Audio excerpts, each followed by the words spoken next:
Na koa zany fahafinaritra anazy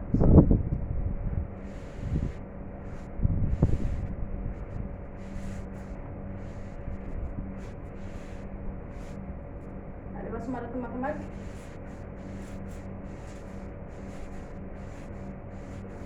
jere tsara madama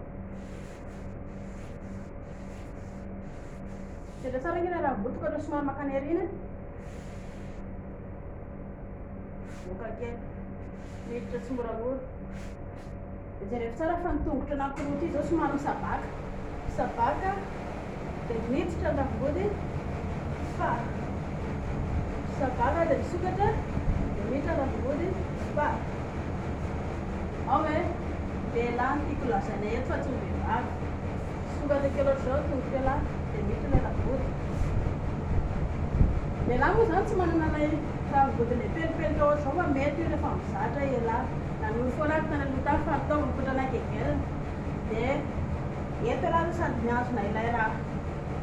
miazona ny ravim-body madama eto lahy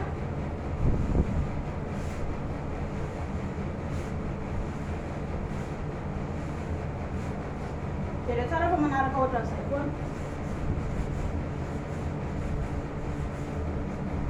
dia zao zay le hoe somary na tsy voatery tehana madama rela fa eto amin'ilay fandrina anankoroa io dia efa mety afaka anaovana an'izay ho andry korika la princesse resa ao andramose izay tiana fa tsy mihaino hoe fahatany eo fotsiny de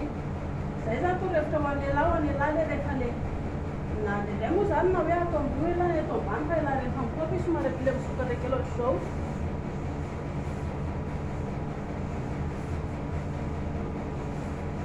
dia rehefa vita malakilaky